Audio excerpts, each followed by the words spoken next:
Year کوموڈور retired خالد چشتی صاحب، دفاعی تجزیہ کار، بہت شکریہ سر آپ کی آمد کا. اور ہمیں جوائن کیا ہے ایران سے سینئر صحافی ڈاکٹر صالح بہشتی. ڈاکٹر صاحب آپ کا بھی بہت شکریہ. ڈاکٹر صاحب آپ سے آغاز کرتا ہوں، کیا سچویشن ہے نیگوسیشنز کو لے کے؟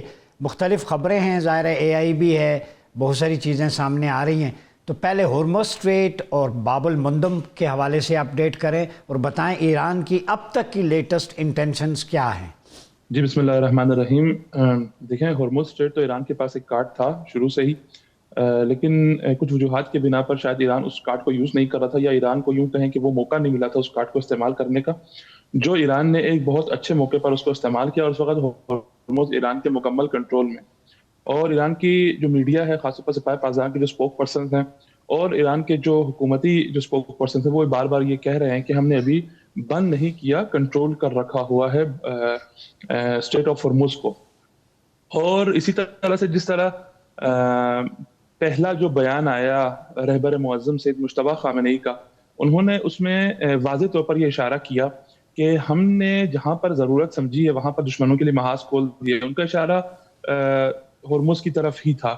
اور اس کے بعد انہوں نے یہ بھی اضافہ کیا کہ اگر ہمیں ضرورت محسوس ہوگی تو ہم نئے محاذ بھی دشمن کے لیے کھول سکتے ہیں. تو ظاہر ہے سب کو معلوم ہے کہ ان کا اشارہ جو ہے کس طرف ہے، وہ باب المندب کی طرف ہی اشارہ کر رہے تھے. اور حوثی بھی بار بار ایران کو بھی یہ یقین دہانی کرا رہے ہیں کہ ہم تیار ہیں، آمادہ ہیں. اور حوثی بار بار اپنے دشمنوں کو بھی یہ وارننگ جاری کر رہے ہیں کہ ہم کسی بھی وقت ایکشن لے سکتے ہیں. تو ایران کے لیے یہ بھی ایک کارڈ موجود ہے کہ وہ اس وقت جو ہے کسی بھی طرح سے اور بہت آسانی کے ساتھ جو ہے باب المندب پہ بھی وہی سچویشن پیدا کرے گا، وہی کنڈیشنز پیدا کرے گا جو اس وقت اس نے اسٹریٹ آف ہرمز پہ کیا ہوا ہے. اور دیکھیں اسٹریٹ آف ہرمز کی وجہ سے اس وقت جو ہے امریکہ بہت جو ہے پسپائی کی طرف جا رہا ہے.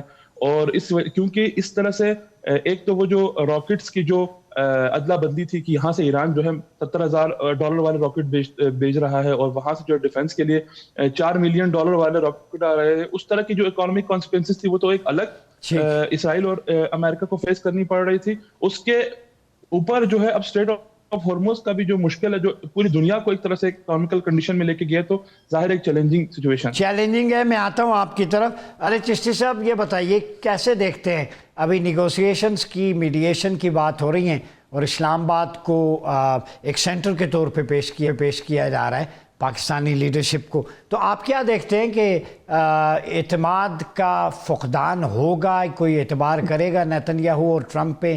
کیسے بات آگے بڑھے گی؟ کیا نقشہ دیکھ رہے ہیں آگے کا؟ بہت شکریہ ڈاکٹر صاحب، آپ نے انوائٹ کیا. دیکھیے جو نقشہ سمجھ آ رہا ہے وہ تو اس وقت آ رہا ہے کہ امریکہ زیادہ انٹرسٹڈ ہے ایران کی نسبت، اور ظاہر ہے وہ اس کی وجوہات یہ ہیں کہ امریکن پریزیڈنٹ کے لیے اس وقت کوئی ٹیک ہوم کچھ ہوا نہیں ابھی تک جس کو وہ میئریبل ٹرم میں یا ویریفائیبل طریقے سے لوگوں کو دکھا سکیں کہ میں نے یہ اچیو کر لیا اس جنگ کے اندر. جو سوائے کہ ڈسٹرکشن ہوئی ہے ایران کی، اس میں تو کوئی شک نہیں، لیکن امریکہ کا بھی ایک متھ کا نقصان ہوا ہے کہ ان کا بڑا زوم تھا اور ان کو بڑا مان تھا اپنی طاقت پر، ملٹری پر اور نیوی پر. وہ اب نئے ہرموز پر تو اپنا کنٹرول نہیں کر سکی اور نہ ٹریفک کھول سکی ہے ایران کی مرضی کے بغیر. نمبر 1. نمبر 2، اسرائیل کی ڈسٹرکشن ان کو توقع نہیں کر رہے تھے، کیونکہ اس دفعہ جو ویپنری فائر کر رہے ہیں وہ بہت زیادہ پن پوائنٹڈ ہے، ایکوریٹ ہے، زیادہ ڈسٹرکٹیو ہے. Number 2. Number 3، Strait of Hormuz آپ نے بات کر لی ہے کہ وہ تو آلموسٹ ان کو مینیجبل نہیں ہے، جس کی وجہ سے پریزیڈنٹ ٹرمپ پر انڈائریکٹلی پریشر بہت زیادہ بلڈ ہو رہا ہے ملک دنیا کی اکانومی، صرف اس ریجن کی نہیں پوری دنیا کی اکانومی فیکٹری.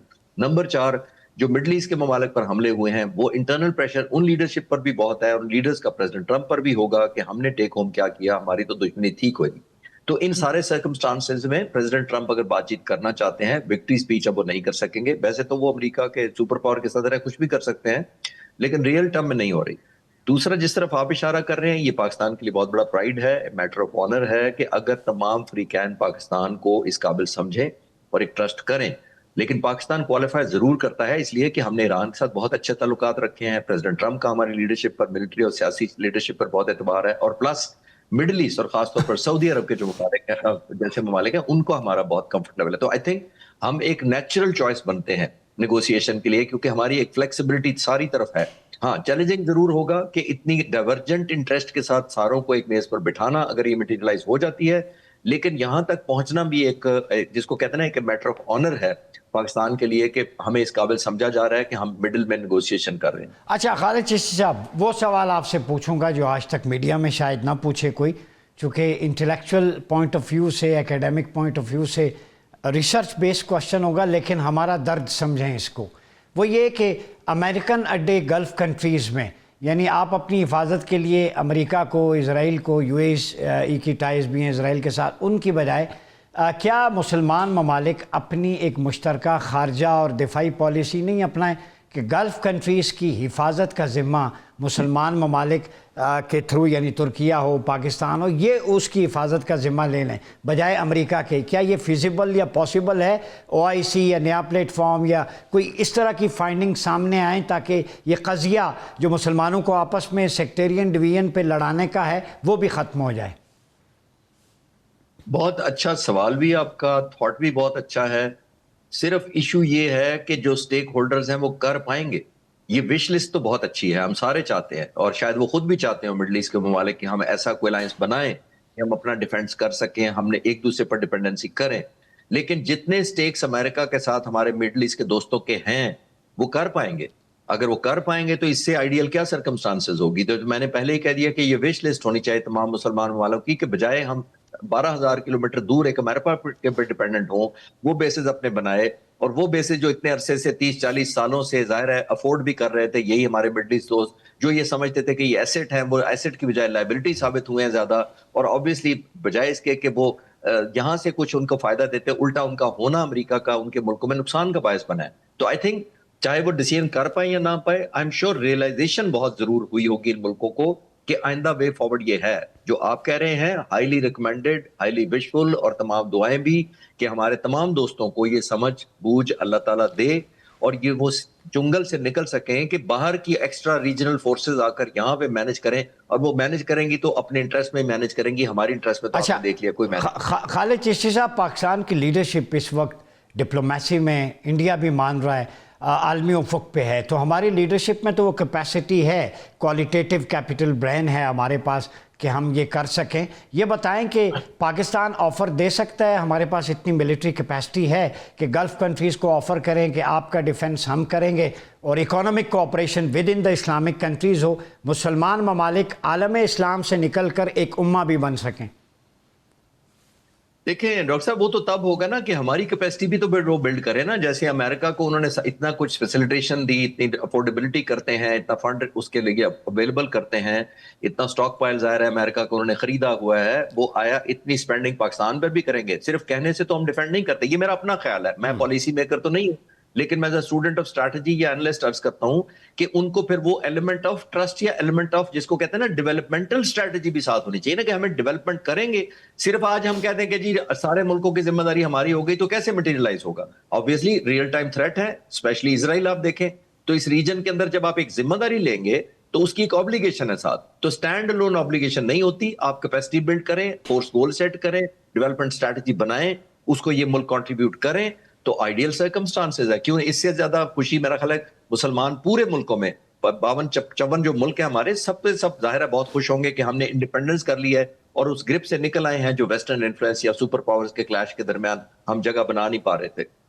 گفتگو کا سلسلہ جاری ہے، وقت ہوا چاہتا ہے ایک چھوٹے سے بریک کا، ملتے ہیں بریک کے بعد. ویلکم بیک ناظرین، پروگرام میں ایک دفعہ پھر آپ کا خیر مقدم ہے. افضل رضا صاحب، یہ بتائیے گا، ڈونلڈ ٹرمپ نے یہ بھی کہا ڈیل کا وقت گزر رہا ہے، تو امریکہ بالکل گھٹنوں کے بل آ گیا ہے، تو آپ سمجھتے ہیں ایران کی تو اپنی شرائط ہیں، کنڈیشنز ہیں، جائز بھی ہیں، لیجیٹیمیٹ ہیں، تو یہ قضیہ کس طرف جاتا دکھائی دے رہا ہے آپ کو؟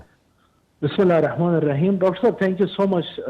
دیکھیں، سب سے پہلے ہمیں اس ریجن میں اس بات کو سمجھتے ہیں کہ روٹ کاز کیا ہے. آج کل اگر یہ چیلنجز آ گئی ہے ریجنل کنٹریز میں، نیبرنگ کنٹریز میں، انٹرنیشنل اکنامک سچویشن میں، اس کے روٹ کاز کیا ہے؟ Root cause is very simple. Israel نے ایک بار پھر امریکی صدر کو، خصوصاً اس موجودہ احمق صدر کو، اس کو ٹریپ کرنے میں کامیاب ہوا اور ایران پر ایک بار پھر ایک طرف جنگ مسلط کر دی. اور جب دنیا کو اس روٹ کاز کا پتہ چل جائے تو اس ریئلائزیشن پر پہنچ جائیں گے کہ it is not about Iran.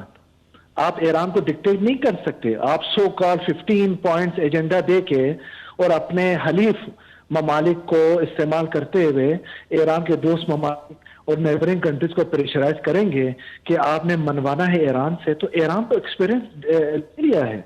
آپ نے 12 روزہ جنگ میں بھی جب آپ نے دیکھا اسرائیل کو صحیح طرح مار پڑ رہی ہے، آپ نے 11ویں دن آ کے نام نہاد جوہری انسٹالیشن پر آپ نے جارحیت کر کے اس کا جواب کو آپ کو ملا، اس کے بعد آپ نے سیز فائر کا اعلان کیا، اور آپ نے ایک بار پھر انٹرنیشنل رولز کی دھجیاں اڑاتے ہوئے ایک بار پھر مذاکرات کے پریٹیکسٹ میں آپ ایران پر حملہ کیا۔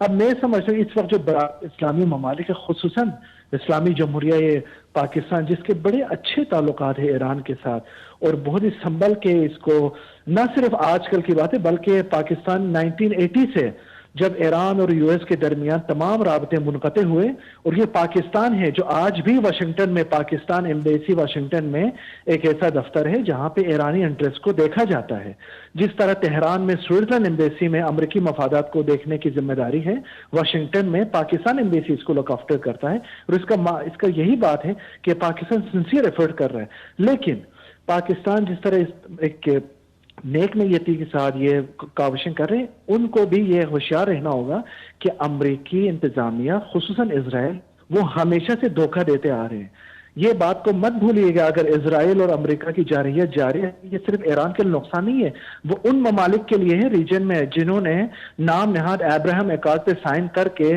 اس دن کا انتظار کر رہے تھے۔ اگر ان کے اوپر کوئی مشکل وقت آ گیا تو اسرائیل جیسی ناجائز صہیونی ریاست اور امریکہ ان کی مدد کو آپ پہنچیں گے۔ آپ ڈیفینیٹلی دیکھ رہے ہیں کہ امریکہ کے پہلے سے لے کے آخر تک پرائورٹی ڈیفنس ٹو اسرائیل ہے۔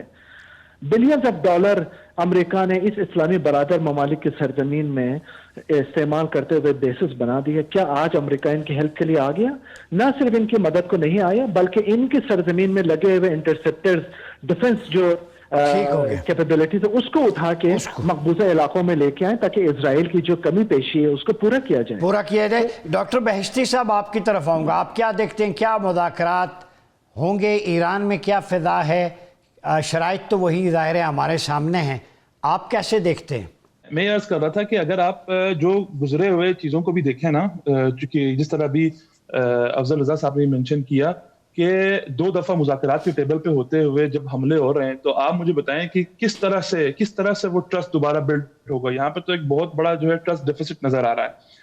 اور دوسرا یہ کہ جو ملک میانجی کری کر رہا ہے، جو ثالثی کا کردار ادا کر رہا ہے، اب اس میں پاکستان کا بھی نام آ رہا ہے، آذربائیجان کا بھی نام آ رہا ہے، ترکی کا بھی نام آ رہا ہے، اور کچھ ہمسائے ممالک کا بھی نام آ رہا ہے کہ جو اس کوشش میں لگے ہوئے ہیں کہ یہ جو ہے ایک سیز فائر کی طرف چلا جائے اور ٹیبل ٹاک ہو جائیں۔ تو میں ضرور پہلے تو اپریشیٹ کروں گا اس بات کو کہ جو ممالک اس کوشش میں ہے کہ مذاکرات ہو جائیں، لیکن ساتھ میں ایک بہت کریٹیکل سوال یہ ہے کہ کون انشور کرے گا اس بات کو کہ فرض یہ کر لیتے ہیں کہ اگر مذاکرات ہو بھی جائے تو امریکہ کو کون اس بات کا پابند کرے گا کہ آپ اس مذاکرات میں جو اصول طے ہوئے ہیں اس پر پابند رہیں گے؟ کون اس بات کا ادعا کر سکتا ہے کہ ہم جو ہے امریکہ اور اسرائیل کو اس بات کا پابند بنائیں گے کہ جو مذاکرات ہم نے اپنی نگرانی میں کروائے ہیں اس کی شرائط پوری ہوں گی اور اس کی خلاف ورزی نہیں ہوگی؟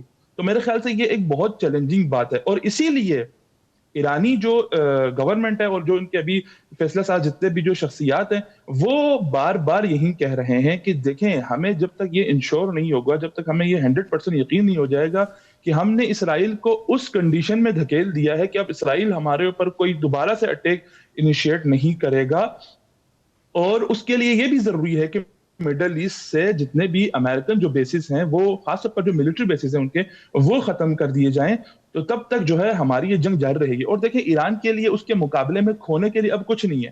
ان کا جو سارا وہ ایک تھا، وہ سید علی خامنئی ان کا رہبر شہید کے اوپر تھا، اب وہ بھی شہید ہو گئے ہیں، ان کے تمام جو ٹاپ لیڈرشپ شہید ہو گئی۔ تو ظاہر ہے جو نئی لیڈرشپ آئی ہے، ایک تو مجھے نہیں پتا یہ امریکہ کی بدقسمتی کہنی چاہیے اس کو یا خوش قسمتی، کہ ایک ہارڈ لائنر لیڈرشپ جو پچھلے سے زیادہ ہارڈ لائنر ہے، اس وقت انقلابی ہے، جس کو سخت سمجھا جاتا ہے، وہ اس وقت ان جگہوں پر آ رہی ہے اور ذمہ داریاں سنبھال رہی ہیں، اور وہ اس وقت ڈیسیژن لے رہے ہیں ایران کے حوالے سے۔ تو میرے خیال سے جب تک ایران کو ان باتوں کا یقین نہیں ہو جائے گا اور ضمانت نہیں ملے گی تو مذاکرات کوئی فائدہ مند بھی نہیں ہوں گے۔ خالد چشتی صاحب یہ بتائیں، گارنٹر کون ہوگا کس طرح پاسبل ہے نیگوسیشن کو آگے بڑھانا؟ اور ساتھ ہی یہ سوال بھی لے لیں کہ اس وقت پوری دنیا میں یورپ، امریکہ سارے چل کر رہے ہیں، جتنا بھی ٹرم آئل ہے مسلم ممالک میں ہے، تو مسلمان یہ کیوں نہیں سوچتے کہ ساری جنگیں مسلمان ممالک میں ہیں اور باقی جناب آرام سے بالکل چل کر رہے ہیں؟ پریزیڈنٹ ٹرمپ کی تو گارنٹی شاید کوئی امریکہ میں سے بھی کوئی نہ دے سکے یا روس اور چین بھی نہ دے سکے، کیونکہ انہوں نے تو وہی کرنا ہے جو ان کو سمجھتے ہیں کہ وہ ٹھیک ہے، اور آبویسلی پاکستان کی پوزیشن بڑی چیلنجنگ ہوگی یہ کنونس کرنے میں، اور آبویسلی ایران کو ایک ایلیمنٹ آف ایشورٹی دلوانے میں پریزیڈنٹ ٹرمپ کی۔ اور سب سے زیادہ جو لیجٹمیٹ مجھے ایران کی ڈیمانڈ ان پوری ڈیمانڈ میں لگی ہے، وہ یہی کہہ رہے ہیں کہ ڈگری آف ایشورنس ہمیں ویریفائبل ہونی چاہیے کہ یہ ہم پر دوبارہ چڑھ نہیں دوڑیں گے۔ آپ نے جون میں دیکھا 2025 میں جب حملہ کر کے واپس گیا امریکہ، تو انہوں نے کہا کہ ہم نے کئی دہائیاں پیچھے دھکیل دیا ایرانی ویپن سسٹم پروگرام کو اور نیوکلیر انریچمنٹ پروگرام کو، تو 5-6 مہینے کے بعد امریکہ واپس آ گیا۔ اور میں نے اس وقت بھی یہ کہا تھا کہ ایرانی سسٹم جو نیوکلیر انسٹالیشنز ہیں یا جو ان کی لیبارٹریز ہیں، وہ بام پروف بے شک نہیں، بہت بام ریزسٹنٹ ہیں، ان کی اتنی جلدی ڈسٹرکشن نہیں ہوئی ہوگی، وہ وقت بعد میں ثابت کر دیا۔ اور اب کیا گارنٹی ہے کہ اب پریزیڈنٹ ٹرمپ دہائیاں کہتے ہوئے 6 مہینے بعد واپس آ گئے، اور اگر ابھی چلے بھی جاتے ہیں تو ایرانی گورنمنٹ بالکل لیجٹمیٹ ہے اور بالکل جسٹیفائڈ ہے یہ کہنے میں کہ یہ کیا گارنٹی ہوگی کہ 6 مہینے سال بعد وہ دوبارہ کہیں، یا چلے پریزیڈنٹ ٹرمپ نہیں بھی کرتے تو اگلا صدر آ کے کہہ دے کہ جناب مجھے شک پھر پڑ گیا، ہم پھر دوڑے آ رہے ہیں دوبارہ پر حملہ کرنے کے لیے۔ تو آئی تھنک ایک کریڈیبل چاہیے، پاکستان کو اور ملکوں کو بھی شامل کر کے اس ایگریمنٹ میں سٹیک ہولڈر بنانا چاہیے۔ ترکی ہو سکتا ہے، چین، روس ہو سکتا ہے، بے شک یہ تو آنر کی بات ہے کہ پاکستان میں میڈیشن ہو، لیکن گارنٹیئرز تو میرا خیال ہے اور زیادہ ہونے چاہیے جو امریکہ کے لیے بھی میٹر کرتے ہوں۔ ٹھیک ہو گیا۔ اچھا، یہ جو میں نے پوچھا تھا کہ جنگیں ساری مسلمان ممالک میں ہیں، باقی چل کر رہے ہیں، تو یہ لمحہ فکریہ نہیں ہے مسلمانوں کے لیے؟ کیا وجہ ہے؟ یہ تو پہلا جو میں نے عرض کیا تھا، جو آپ کہہ رہے تھے کہ مسلمان ملکوں کو مل کر کوئی نیٹو یا اس طرح کی کوئی فورس بنانی چاہیے، تو یہ ایلیمنٹ آف سیکورٹی اسی لیے ہے کہ ہم نے دوسروں کو یہ اختیارات دے دیے ہوئے کہ ہمارے ملک میں بھی آئیں، ہمارے ملک میں وہ کاروبار بھی کریں، ایئر بیسز بھی بنائیں۔ مسلمان ملکوں کی میں اوور آل بات کر رہا ہوں، میں کسی پرٹیکولر ملک کی بات نہیں کر رہا۔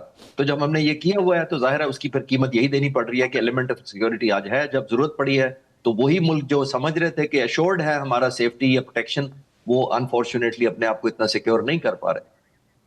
اچھا، سیز فائر نہ ہوا تو کتنی قیمت اور چکانی پڑے گی؟ کتنی لاشیں اسرائیل گرائے گا امریکہ؟ یہ تو دونوں طرف نقصان ہو رہا ہے نا، صرف ہیومن لاسز زیادہ ایران کے ہو رہے ہیں، اس میں تو کوئی شک نہیں ہے، لیکن جو پروہیبٹیو کاسٹ ایران امپوز کر رہا ہے اسرائیل پر، وہ بھی شاید زیادہ دیر سسٹین اس لیے نہ کر پائے کہ ان کے لوگوں کو تو یہ پتہ ہی نہیں تھا کہ یہ اس طرح کی ڈسٹرکشن کاز کیسے کرتی ہے۔ 2.5 سال سے وہ غزہ کے پر بمباری کر رہے ہیں، لیکن انہوں نے کبھی خود ریلائز کیا تھا کہ ہمارے پر بھی اس طرح کے بام گریں گے تو کیسا محسوس ہوتا ہے؟ جب یتیم بچے ہو جاتے ہیں تو کیسا لگتا ہے، اور نہتی عورتوں کو قتل کیا جاتا ہے جب بمباری سے تو کیا ہوتا ہے؟ یہ تو انہوں نے خود ریلائز پہلی دفعہ کیا، اور ان کو یہ شاید اب بہتر سمجھ آئے کہ وکٹم ممالک پر کیا گزرتی ہے۔ بہت شکریہ ایئر کموڈور خالد چشتی صاحب، ڈاکٹر بہشتی افضل رضا صاحب، گفتگو آپ نے سنی۔ ہماری دعا یہی ہے کہ امن ہو ہر طرف، لیکن ہم لوگوں کی گودیں اجاڑنا، ماؤں کے سہاگ اجاڑنا، یہ سلسلہ عراق سے شروع ہوا، بڑھتا ہوا لیبیا تک گیا، وہاں سے لیبنان میں، پھر فلسطین اور غزہ میں، شام میں، افغانستان میں، اور اس کے بعد ایران میں۔ سارا عالم اسلام خاک و خون کا منظر پیش کر رہا ہے، چاہے وہ سوڈان ہو، صومالی لینڈ ہو، الجزائر ہو، الجیریا ہو، کہاں کہاں سے ہم نے لاشیں نہیں اٹھائیں۔ بے گور و کفن لاشوں کا نہ تھمنے والا سلسلہ، لاکھوں کروڑوں مسلمان جام شہادت نوش کر گئے۔ سوال میرا ایک یہی ہے، سنو ٹی وی کی وساطت سے، پورے عالم اسلام سے، کہ یورپ پورا اپنا خوشحالی کی، امن کی زندگی گزار رہا ہے، جتنے غیر مسلم ممالک ہیں، یہ ٹرم آئل مسلمانوں پہ کیوں؟ مصیبت مسلمانوں پہ کیوں؟ جواب یہ ہے، حب الدنیا و کراہیت الموت۔ میرا جواب نہیں ہے، فرمانے نبی آخر الزمان سیدنا محمد صلی اللہ علیہ وسلم کا، کہ جب مسلمان دنیا سے، مال و دولت سے محبت کریں گے اور موت سے بھاگیں گے تو ذلت و رسوائی ان کا مقدر بن جائے گی۔ آج ضرورت ہے اتحاد کی اور جہاد فی سبیل اللہ کی۔ اپنا بہت خیال رکھیے۔ اپنے میزبان ڈاکٹر عمر ریاض باسی کو اجازت دیجیے۔ اللہ حافظ۔